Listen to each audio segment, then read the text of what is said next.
Библиэлд онцолж хэлсэн нэгэн гайхалтай модны тухай өгүүлдэг баг. Энэ болохоор Библийн илчилт номдор гардаг.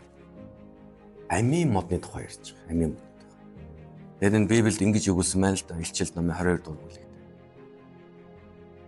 12 төрлийн үр жимс ургуулсан сар бүр жимсээ боловсруулж буй амийн мод байлаа. Тэр модны навчс нь үндснүүдийг эдгэхийн тулд юм а гэсэн.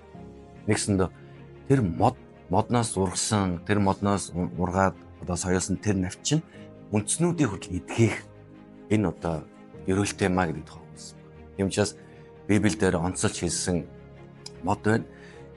Анхны онцолсон нэг мод бол хүний хүрч болохгүй модны тухай ярьсан бол хоёр дахь онцолж хэлсэн мод юу гэхээр энэ хүмүүнд амийг өгөх тухай өгүүлсэн юм аа. Эхлэл номон дээр бас хөрснөөс эзэн бурхны ургуулсан янз бүрийн модод хараа булаан хүнсэн сайн байв.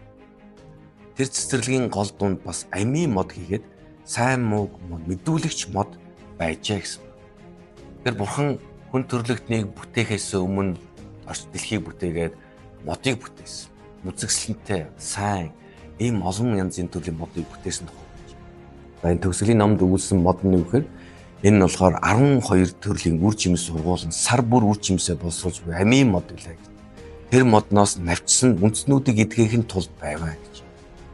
Тэр бурхан энэ дэлхий дээр модоор дамжуулж бас ус үндснүүдийг өрөөх энэ бидний амар амгалан байдал, бидний бас эрүүл мэнд энэ бүх зүйлтэй холбоотойгоор байгаль ертөнцийг бүтээсэн гэдгийг бид нар бас ойлгож байна. Яг хувь хүнийхэн зүгээс ярих юм бол мэдээж мод гэдэг бол байгаль орчны хамгийн чухал энэ дэлхийн салшгүй хэсэг учраас энийг тарж ургуулах, үргэлж дэмжиж бас хүмүүний төлөө бас сэтгэл байгаа.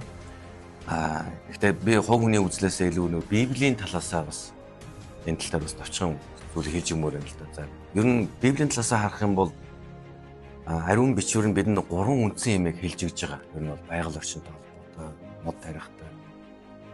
Яг шууд мод тарих гэсэн үг байхгүй ч гэсэн яг энэтэй ер нь холбоотой зүйлс байна. За эхний ойлголт юу гэхээр бурхан орчин ертөнцийг бүтээсэн, дэлхийг бүтээсэн, байгаль орчныг бүтээсэн бөгөөд энэ бүхэн сайн юм а гэдгийг Библиэлд бичсэн байдаг. Тэгэхээр бурхан бүтээснийхэн дараа бурхан юу гэж бичсэн бэ гэхээр энэ бол сайн сайхан зүйлийг би бүтээлээ гэж хэлсэн. За тэгээд бүтээсэн байгаль дээр бурхан хүнийг авчиж амьдруулж байгаа, бүтээж амьдруулж байгаа тухай. Тийм ч эхний ойлголт юу гэхээр бурханы бүтээсэн байгаль дэлхий бол сайн зүйл юм а гэдэг энэ ойлголт. За хоёр дахь нь гэхээр хүн төрлөختөнд өгсөн хамгийн анхны үүрэг даалгавар гэхээр байгаль орчныг хамгаалах, арчлан ургуулах тухай ярьж байгаа. Өөрснөө арчлан ургуулж хамгаалаад тэгээд үр шимийг хүртэх тухай ярьж байгаа. Тийм учраас Библийн талаас үзэх юм бол мод тарих буюу байгаль орчныг хамгаалах талаар хоёр дахь чухал ойлголт. Энэ бол хүний үүрэг юм, үүрэг хариуцлага. Тийм учраас бурхан хүнийг өөрийн дүр төрхөөр бүтээгээд энэ ухамсарт хүнд энэ үүргийг өгсөн байна, байгаль орчныг хамгаалах. За гурав дахь зүйл Библиэд юу заадаг вэ гэхээр ер нь бол экологийн доктортой тэнцвэртэй байдлыг хадгалахын тулд байгаль орчноо зөвхөн арчилж хамгаалах биш, бас арчилж хамгаалахын дотор нэг зүйл нь амраах тухай ярьж байгаа. Тийм учраас Библиэлд ялангуяа Библийн шинэ хуучин гэрээний Левийн номонд хэлэхдээ 6 жил газараа хагалж, ургацаа хураа 7 дахь жилд нь амраагаараа гэсэн. Тийм учраас бид нар хүн төрлөختөн бид нар зөвхөн байгалаасаа авах биш, бас байгалаа арчлах, хамгаалах, мод тарьж ургуулах гэдэг бол энэ бол бурхны хүсэл, Библийн зарчим байна. За ер нь сонирхолтой яг нэг Христийн мэдсэн баяраар бид нар бас ногоон гацуурыг эртээ тавиад тэгээд тэн дээр ингэж бид нар модыг чимэж, дээр нь од тавьж тэгээд өөрсдийнхөө хүсэж байгаа тэр гой чимэглүүдийг чимэглэдэг юм учир шалтгаан өгөхөр энэ бас нэг мөнх амийн тухай өгүүлж байгаа. Яг бол ногоон гацуур нь өөрөө хизээж үл гамдах тэр мөнх ногоон амийг илэрхийлдэг. Тийм учраас мэндэлсэн баяр дээр бид нар энийг харуулж өгөхөр мөнх амьдрал, мөн тэр гацуурын дээр байгаа тэр од нь Есүс Христ буюу аврагч хүн төрлөختөнд мөнх амийг бүхэн төлөө ирсэн юм а гэдэг энэ бэлгэлэгтэй байдаг. Тэгэхээр тэр модыг хараад хүмүүс яг юу Христ итгэж хүмүүс юу бэлэгшээж боддог гэхээр амьдрал мөнх зүйлийг бурхан бидэнд өгсөн юм байна гэдэг. Тийм учраас ер нь бол бид нар энэ дэлхий дээр амьдарч байгаа, нэг л дэлхий дээр амьдарч байгаа хүмүүсийн хувьд бидний хувьд энэ ургамал, мод, байгаль дэлхий маань бидэнд амь амьдралыг бэлгэлдэг гэдгийг бид нар ойлгох хэрэгтэй. Эм ч бас бид нар яг энэ тэр бум мод гэсэн энэ хөтөлбөртөө хүн бүхэн бас анхаарал хандуулж. Энэ зүгээр бид нар ямар нэгэн урай лоозон биелүүлэх гэдэг юм биш.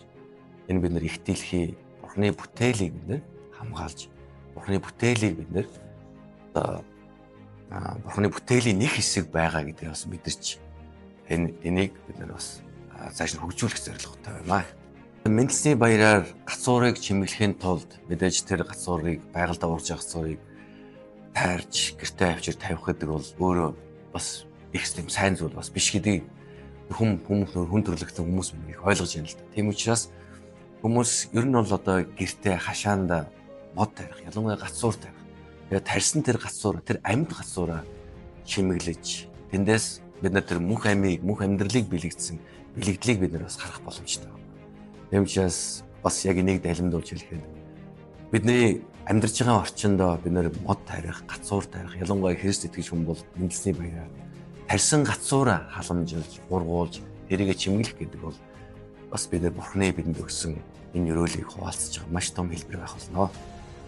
За, мод тарих гэдэг бол хэн нэгэн хэсэг бүлэг одоо мод зөвхөн тарих хүсэлтэй хоббитой хүмүүсийн ажил биш гэдгийг монголчууд бид нэр бүгдээрээ ойлгож ухамсарлаж байгаа байхаа. Яг гэвэл мод тарих гэдэг бол бид нэр байгаль орчныг хамгаалж байгаа. Мод тарих гэдэг бол бид нэр үр хүүхдүүдэд бид нэр байгаль орчноо өвлүүлж үлдээх юм маш чухал суурь болдог. Энийг сонирхолтой юм би нэг жишээг түүхийг би та бүхнээс хуваалцмаар байна. Энэ бол зөвхөн жишээ болж бас олон хүмүүсийн чихэнд хүрж исэн баг. Нөгөө нэгэн хаан өөрийнхөө эзэнт гүрнийг ямар том бэ гэдгийг мэдэх гэж хэлсэн байна. Тэгээд тэр хүн аялж явахдаа нэгэн настай хөгшин мод тарьж байгааг хараад сүүзний мод тарьж байгааг хараад тэгээд тэр хүн нөгөө үгнийг дуудаад хэлсэн юм. Та энэ ургах модныхоо үр жимсийг идэхгүй мөртлөө энэ их хөдөлмөрийг хийх ямар ашиг байна гэж. Тэр настай хүн юу гэж амьсан гэж. Хүү минь ээ. Би өөрийнхөө лөө тариагүй ба. Миний үр хүүхдүүд үр жимсэнд хүртэх юм а гэсэн. Тэмчээс өнөөдөр яг энэ нэвтрүүлгийг сонсож байгаа, энийг яриаг сонсож байгаа та бүхэн ойлгоход бид нар зөвхөн өөрийгөө боддог аминч сэтгэлээр биш. Бид нар ирээдүйг үр хүүхдийн төлөө бүгд мод тарьцгаая.